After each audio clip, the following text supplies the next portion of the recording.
Lacan propuso entonces diversas formas de la interpretación para su desciframiento y también para alcanzar el goce opaco que lo alimenta.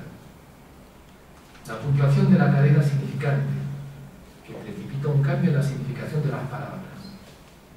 El corte del relato, que interrumpe la intencionalidad significativa, produciendo un efecto de perplejidad y un cambio de discurso. La alusión, para la que toma el ejemplo del dedo levantado de San Juan Bautista, que apunta a la causa del deseo sin nombrarlo, esa parte laborable del núcleo del goce que Lacan llamó el objeto A. La cita, que hace resonar en eco lo que el analizante acaba de decir, tornándolo problemático. Y el equívoco, en sus tres modalidades: homofónico, gramatical y lógico. Posteriormente, Lacan resaltó otra dimensión de la palabra, no dialéctica, sino al contrario, traumática. Las palabras comportan un goce sentido que penetra en el cuerpo.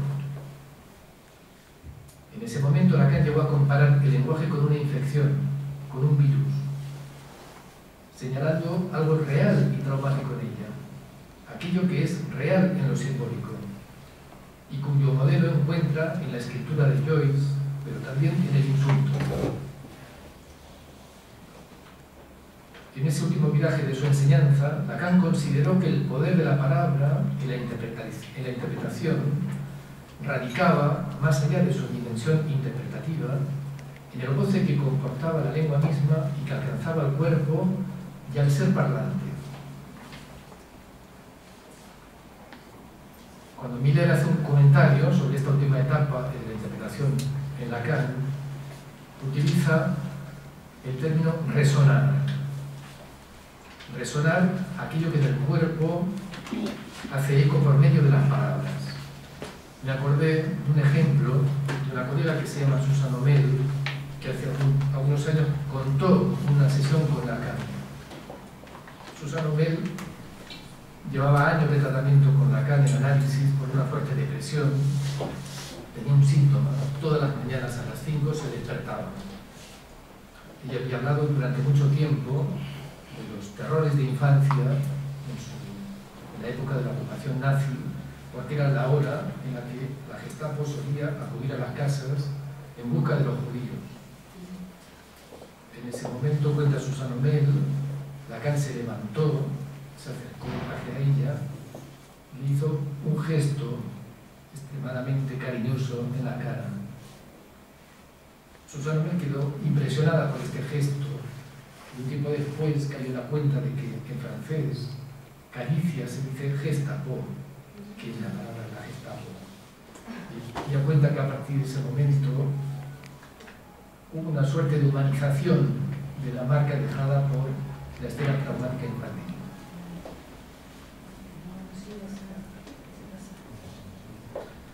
Trataré ahora de mostrarles muy brevemente algo hasta aquí desarrollado, los poderes de la palabra, en una cura llevada hasta su conclusión.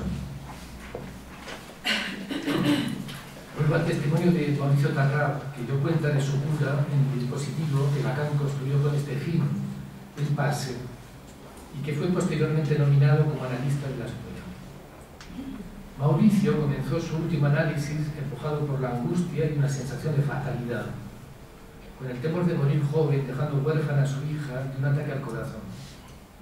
Padecía además de episodios de asfixia. Durante las primeras sesiones con su último analista, este hombre llamado Mauricio, y a quienes sus amigos bromeando llamaban Maurice, desplegó sus recorridos analíticos anteriores. Había comenzado un primer análisis precipitado por un pasaje al acto. Queriendo mostrar su saber, había hablado de más en una situación muy comprometedora, poniendo su vida en peligro. Este pasaje al acto se marcaba en una pendiente abierta por su cuestionamiento de la figura del padre. Un padre que en su derrumbe le aspiraba y le había dejado paralizado. Parálisis especialmente aguda en su vida profesional y también en una inmovilidad del cuerpo, producto de feroces contracturas. Fruto de ese primer análisis, más bien sostenido de identificación sugestiva con su analista, Maurice obtuvo un cierto apaciguamiento de sus síntomas. Sin embargo, la eficacia terapéutica no fue acompañada de un saldo de saber sobre el porqué ni sobre el cómo de su goce, y dejó como saldo una inalterable mortificación.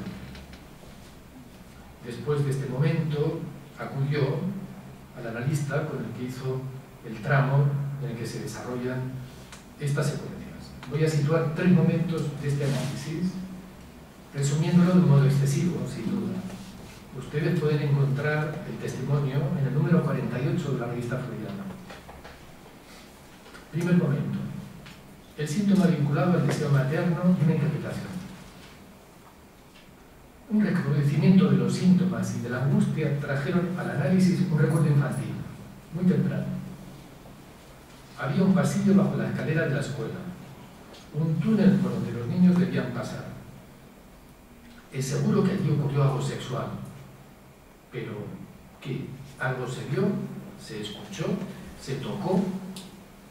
El recuerdo no llega hasta ahí. El pequeño sale excitado de ese túnel, sube la escalera a toda carrera y al llegar arriba tiene un desmayo. Lo esencial del recuerdo es que la madre dirá luego que eso fue un soplo al corazón. Al terminar el relato, dice Mauricio, recibo una interpretación. La palabra de su madre penetró, dijo la analista. Con la palabra materna que traumatiza al niño se conjugan la excitación sexual, el desvanecimiento y la amenaza de muerte. La palabra materna tocó el cuerpo, marcando un destino para cualquier exceso de excitación o esfuerzo. Queda la huella de este decir y el significante soplo, marcando el cuerpo, así como la interpretación fija sobre el deseo de su madre. Ella me quería enfermo. La interpretación del analista comenzó a extraer del cuerpo el pathos que la palabra de la madre había introducido. Se tambalea entonces la posición gozosa desde la que el sujeto no hacía sino leer los signos que anunciaban su vínculo con la fatalidad, de la que la angustia era una señal inequívoca. Su nombre propio perdió parte de su peso. El primero era el nombre del padre muerto, que le correspondía recibir según la tradición judía. El segundo, Mauricio, era el nombre de un tío repudiado por la familia materna. En cuanto a Maurice, recuperaba por fin la dimensión de chiste, perdía algo de su carácter performativo. Segundo fragmento, un sueño, una interpretación, un cambio en su posición fantasmática. Luego del soplo, un sueño. Le muestro al analista el informe escrito de unos análisis clínicos que me he hecho. Hay en ese escrito un anuncio terrible. El analista en el sueño lo lee y dice: lo que está ahí escrito no es correcto. Fin del sueño. Al contarlo en la sesión digo: en el sueño usted me dice que eso que está ahí escrito no tiene el valor que le he dado, o que eso escrito no es mío. En ese momento, cuenta Mauricio, el analista hace sentir uno de sus silencios. Calla y muy poco a poco susurra de un modo que debo esforzarme por no perder el hilo de su voz. Dice el analista: no es suyo. Fin de la sesión. Se produce entonces un giro decisivo respecto del síntoma. No es lo mismo escuchar no es suyo, como una negación, que escuchar no es suyo, que es una afirmación. La interpretación muestra la lectura que el sujeto seguía haciendo, atribuyéndole al otro un deseo mortificante. La conclusión es que si lo que está escrito no es mío, sin embargo la lectura sí lo es. Y habrá entonces que hacerse cargo de esa lectura y del goce extraído de ella. Esta interpretación separa la fatalidad tanto del nombre como de lo escrito en el otro, y supuestamente destinado al sujeto, e indica el lugar del goce incluido en esa misma lectura. Enteramente de su lado quedarán las consecuencias de esa lectura que fijó tanto el patos de una identificación como el goce sintomático. Tercer fragmento. Hacia el núcleo de goce real del síntoma alojado en el fantasma. El segundo soplo.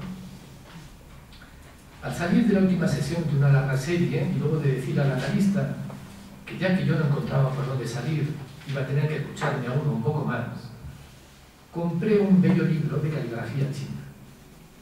Siempre me sentí atraído, digo las palabras de Mauricio, por esa estética que muestra cómo la letra se divorcia del sentido. Y el hecho de que fuera un libro de François Chen, por su relación con Lacan, no me era indiferente. Compré el libro, lo puse en la maleta y viajé. El título del libro contiene una palabra cuya traducción desconocía. Era una palabra en francés, que tenía para mí solo un eco culinario, y que se mantuvo desconocida hasta que ya en Buenos Aires, al buscarla en un diccionario, la traducción me golpea. El título del libro era Et le souffle de bien signe. Souffle era la palabra que desconocía y que tenía aromas culinarios, sin embargo quería decir soplo. De inmediato, un recuerdo se precipitó la construcción del fantasma. Es el recuerdo de un episodio de la vida de mi padre que en su infancia estuvo a punto de morir por una enfermedad pulmonar y que para recuperar el uso de sus pulmones debía inflar con su soplido la cámara de una pelota de fútbol. Entonces se trataba de ser el soplo que le faltaba al padre. La fórmula identificaba el ser del sujeto y apuntaba hacia el objeto. Este segundo soplo retomó aquel primero, la huella escrita en el cuerpo, en el episodio con la madre. Alentar al otro, soplar en el agujero del otro, una actitud de la vida y con respecto a los demás, era la matriz del fantasma que podía entonces construir. Un recuerdo casi lo mostraba la letra. Cuando el padre dormía la siesta, el niño se acostaba a su lado, atento a su respiración, en un juego donde trataba de igualar la suya a la del padre, vigilando que la de éste no se interrumpiera. Ser el soplo del padre es la vertiente paterna que vio aquello que había penetrado en el cuerpo por la lengua materna. Una traducción. La construcción de ese fantasma fue un deslumbramiento, pero tampoco fue suficiente. Al menos no para él. Por el contrario, fue necesario todavía atravesar un contragolpe brutal de angustia, un reconocimiento impactante de los síntomas, pero ya sin la cobertura que le da el fantasma. El análisis tendría que hacerme reconocer todavía que detrás de su máscara el fantasma encubre el circuito pulsional que satisfacía reteniendo al otro, haciendo del otro un agujero donde soplar. Se desplegarían allí las desinencias de este retener al otro para alentarlo, lo que exige, no perdamos de vista, que el otro esté castrado, que el otro sufra, que el otro esté en falta. Así que el cuento altruista encontraba su reverso y su justificación pulsional. No es que el otro se derrumbe y que requiera su aliento, sino que se retira al otro para asegurar ese goce sentido que el fantasma congelaba. Él necesitaba de la caída del otro.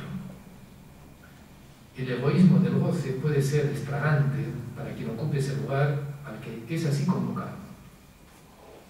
Es el horror de reconocerse ahí, en ese goce que tocaba todos los lazos, desde el amor al sexual, lo que se me separa de eso. La miel del fantasma se volvió entonces repugnante para él. Eso permitió un vaciamiento de ese goce, dejando solo la significación, que entonces podía caer. ¿Qué quedó, pues, de su síntoma al fin del análisis? Dice Mauricio, ¿no sería chistoso venir aquí a dar testimonio de que ahora ya no soplo, pero me ahogo? Porque todavía tengo episodios de asfixia. No se trata de eso. Se trata de lo que queda, del reverso de la trama. Un intervalo de la respiración, una pausa, un silencio, una inspiración, un no precipitarse a llenar el agujero que es el otro. Eso deja abierta otra relación con la contingencia. Por ahora, concluía Mauricio, puedo decir que eso funciona de una manera completamente diferente a la conjunción infernal del soplo y el huérfano, que había sido su solución teológica. Es algo que en el lazo social deja un poco más tranquilos a quienes aman, ya que no tienen mi aliento encima. Y es evidente que pueden vivir muy bien sin eso. Y eso me alivia la vida. Me deja un poco más desprendido del otro, de los otros, del partener. Y estar desprendido es una buena palabra para alguien que vivía aferrado a su pequeño goce neurótico e implica además una disponibilidad libidinal desconocida hasta aquí. Y, podríamos concluir, muestra un nuevo uso de la palabra. Bueno, aquí lo vamos a dejar.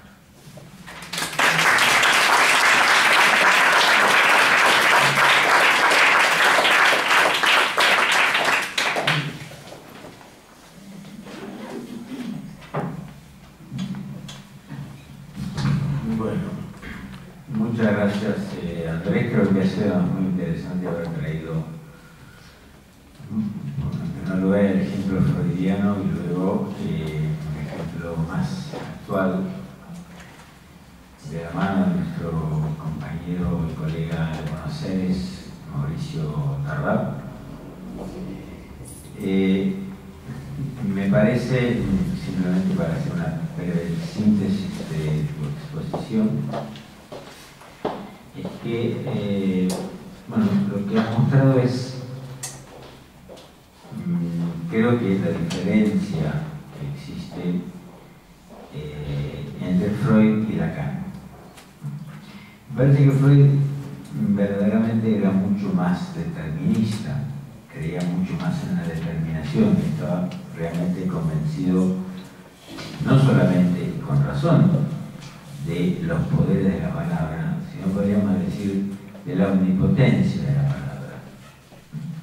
Me parece que con Lacan, que en un principio retoma esta tradición de Freud, poco a poco va iniciando una cierta transformación que podríamos sintetizar de la siguiente manera.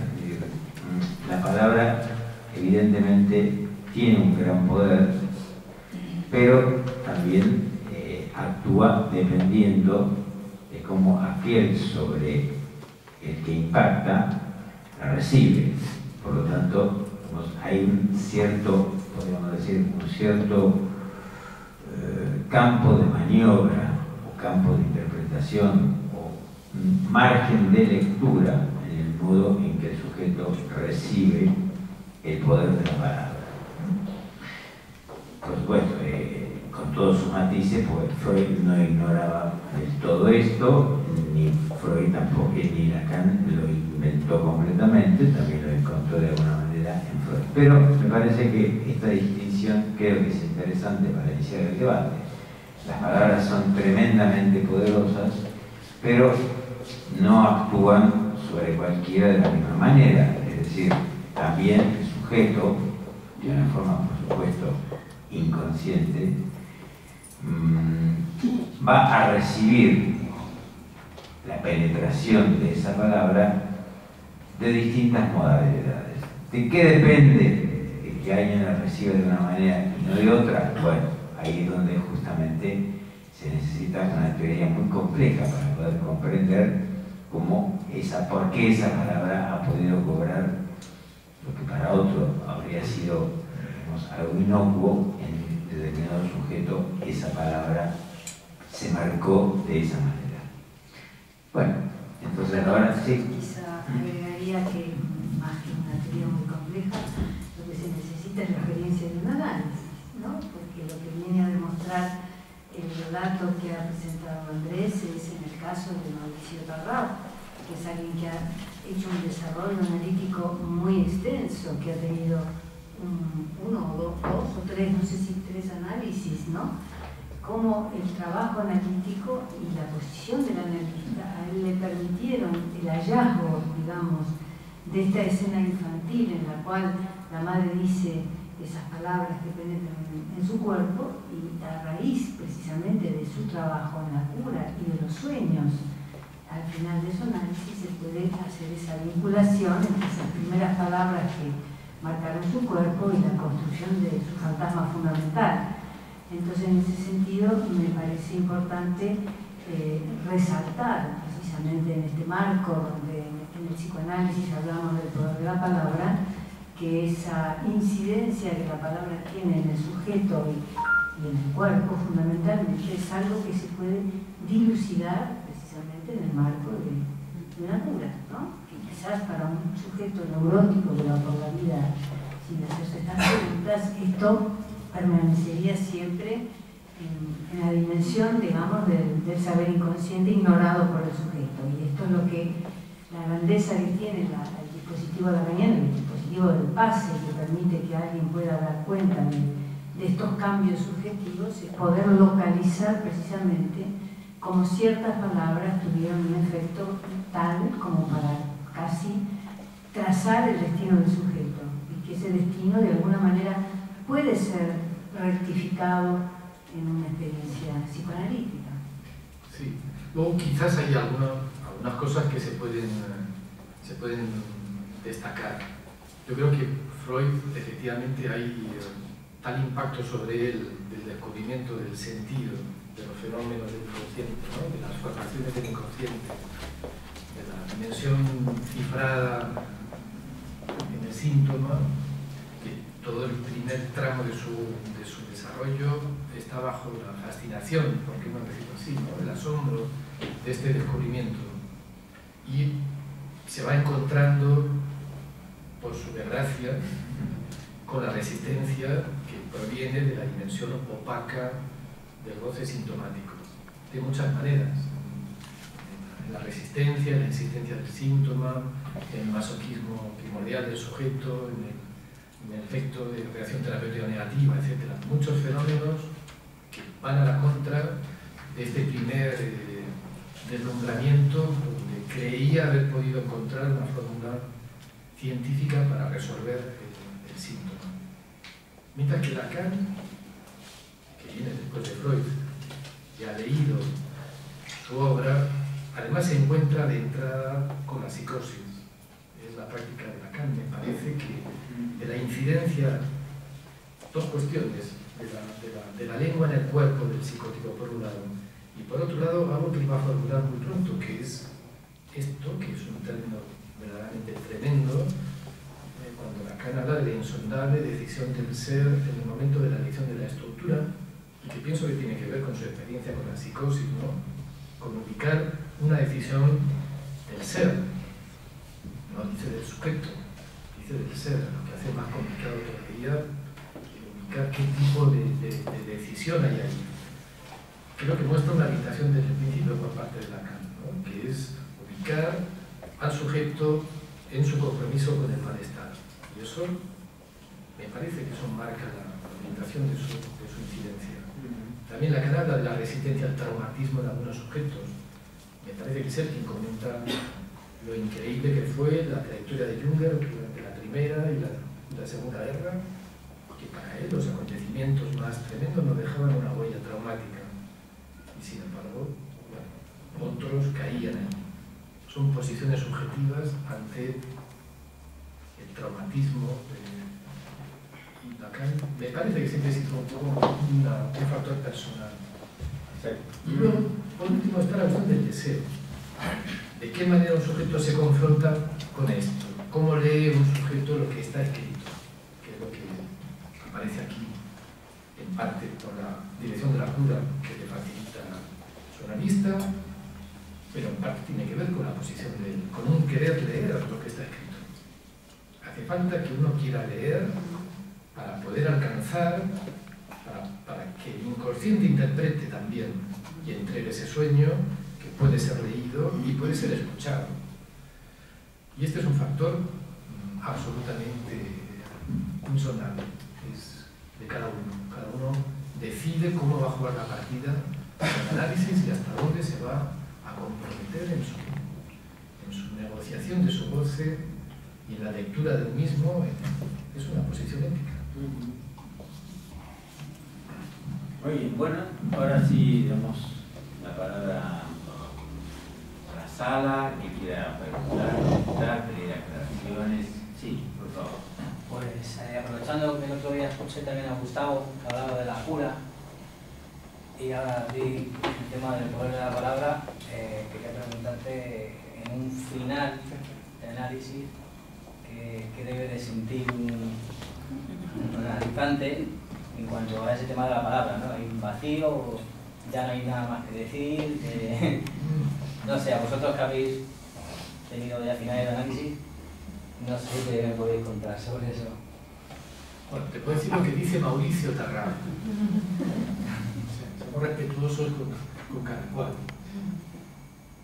Él habla de su... Hay un momento donde para él ha perdido ya... Hay una dimensión de la transferencia que ha caído. No espera saber mucho más.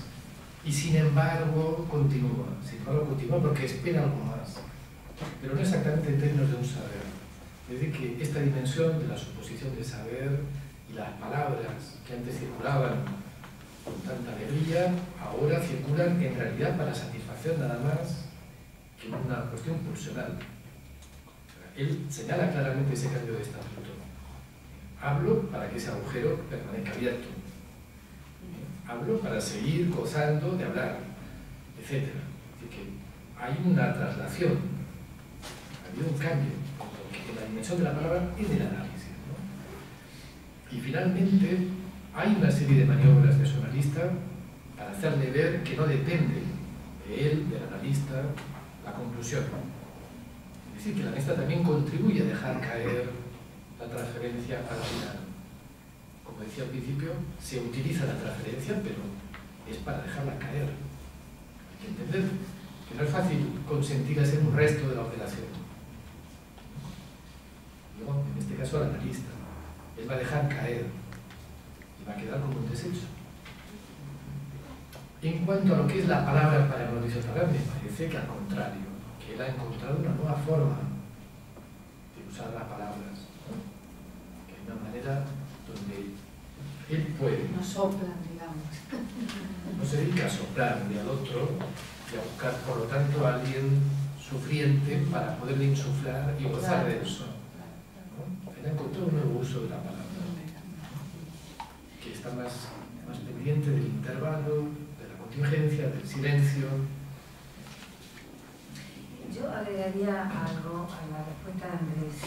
Me parece que si hay algo que de alguna manera podemos verificar en los análisis, sobre todo los análisis de orientación lacaniana, que en el proceso del análisis se produce algo así como una cierta deflación de la palabra. Es decir, si al principio de una cultura hay mucho que decir, ¿no? Mucho que explicar, mucho que rememorar, que si el padre, que si la madre, que si la sexualidad, que si la infancia, etcétera, etcétera. Por la misma operación del analista, lo que se va produciendo es lo que Miller llama la operación de reducción. Es decir, que de todo ese gran despliegue de la cadena asociativa se van empezando como a localizar puntos de anudamiento, puntos donde se concentran palabras claves, palabras que no son cualquiera, que sí, como por ejemplo este enunciado de que habla ser el soplo que le falta al padre, o el enunciado de la madre, no recuerdo exactamente ahora la frase de la madre con respecto a sus asfixias, etcétera, etcétera.